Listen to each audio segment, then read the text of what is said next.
middle of the 19th century, whole sections of America were known only to inarticulate trappers and army scouts.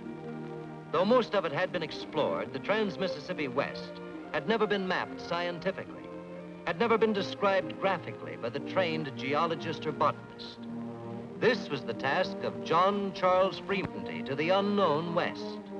John Charles Fremont was born in 1813, the son of a French emigre teacher and a Richmond, Virginia society. He grew up in genteel poverty in Charleston, South Carolina. But his quick and brilliant mind soon brought him to Charleston's most enlightened circles.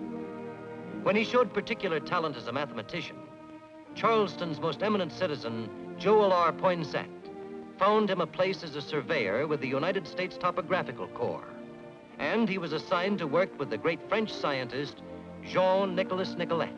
Here are lines, angles, numbers, names. And yet, when your map is finished, Monsieur Nicolet, who will realize that for each jot, minute observations had to be taken in the field?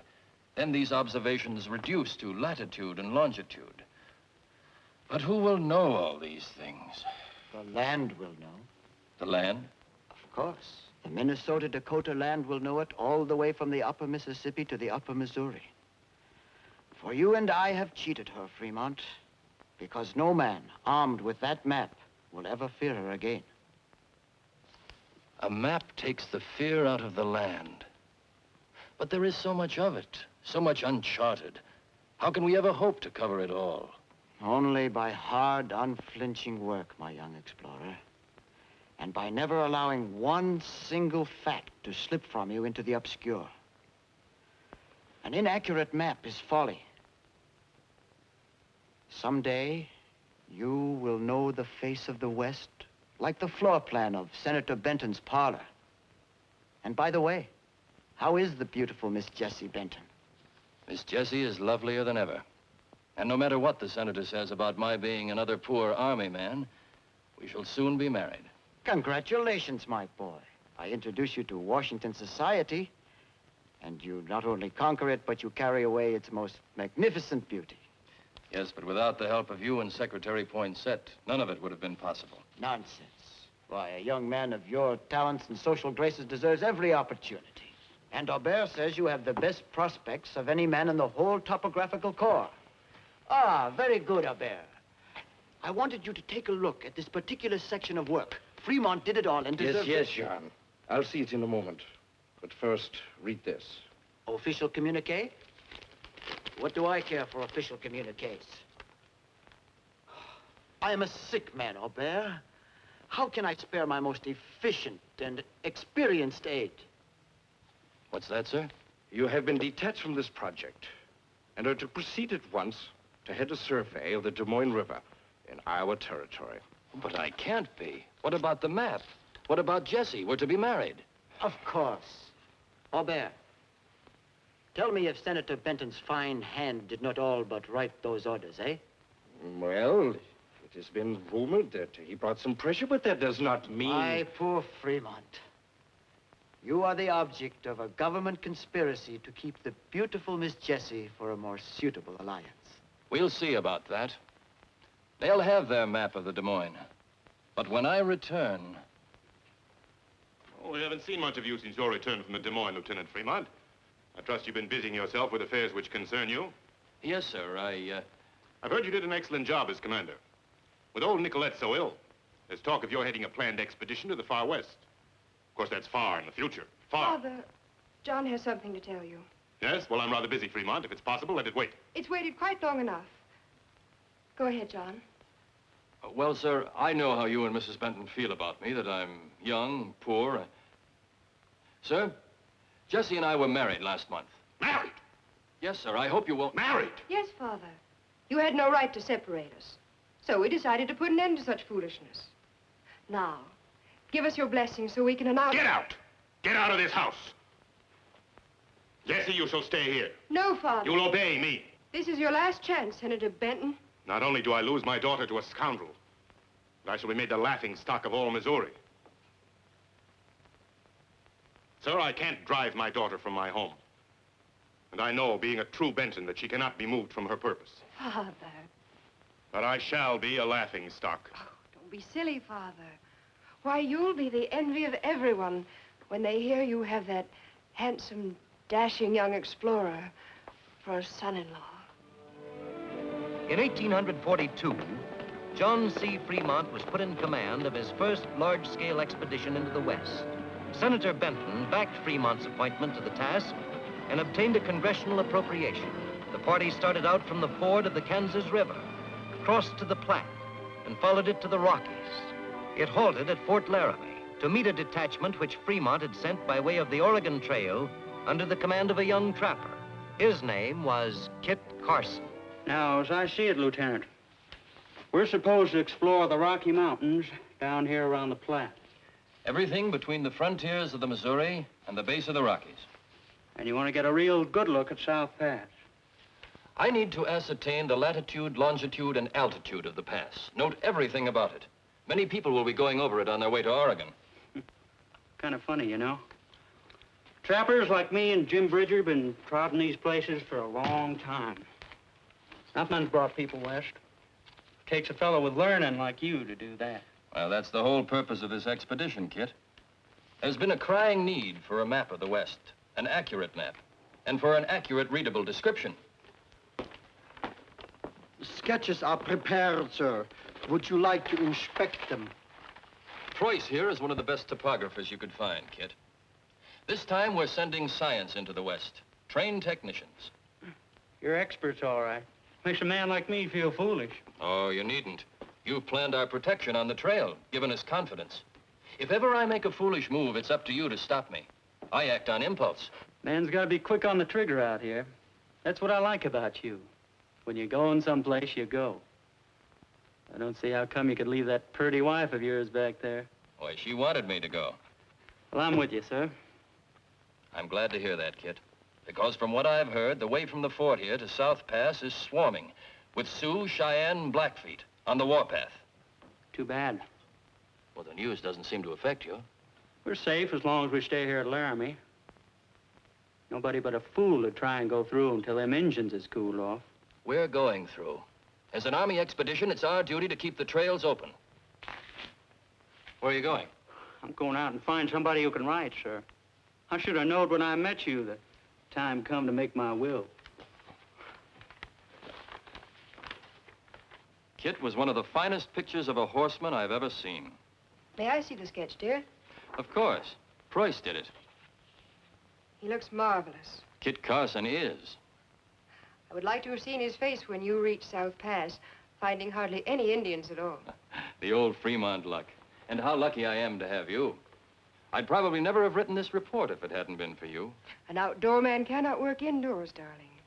And second lieutenants cannot indulge in secretaries, only ambitious wives. Don't underestimate your help, Jessie. Without you, I'd probably be nothing and get nowhere. You write so well when you dictate.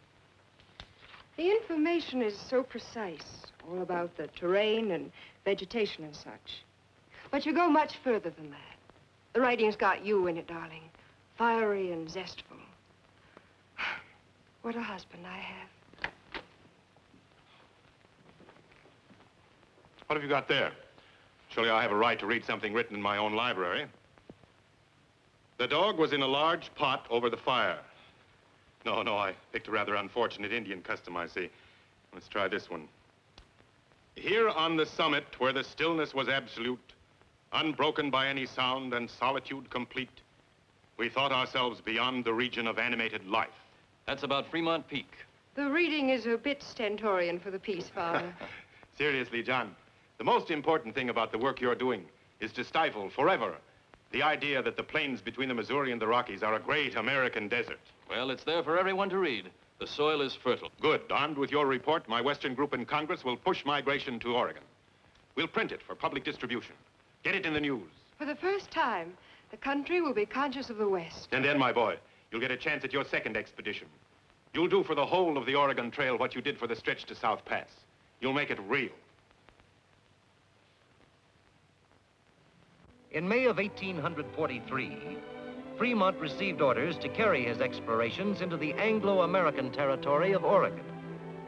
September found his party on the shores of the Great Salt Lake. We almost have the lake dead to rights. Some of the most accurate work I've ever seen has been done on this trip, and it's all because of the instruments. You're mighty proud of them sextants and telescopes and barometers and chronometers, aren't you, sir? What about the men that use them? Every one of them's a captain in himself. You're right, Kit. Tell me, sir, is that Salt Lake Valley any good for settling? Well, according to our observations, it's suitable for a military post and a settlement.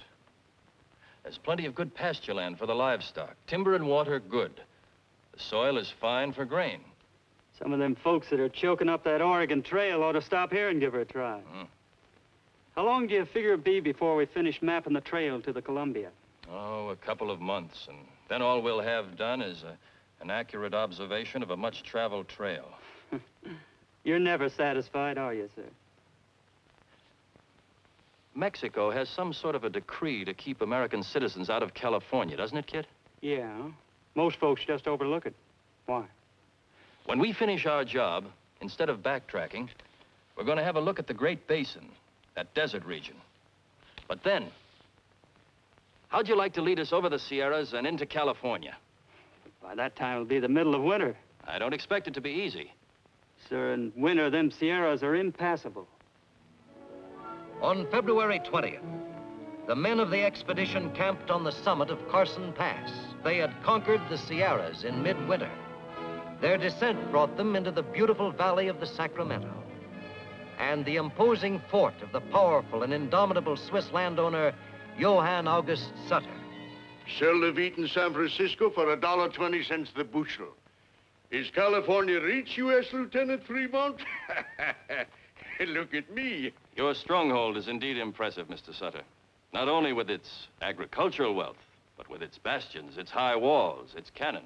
Well, I'm glad it pleases you. My new Helvetia contains almost 49,000 acres. The people know I will protect it. You're a shrewd man, Mr. Sutter.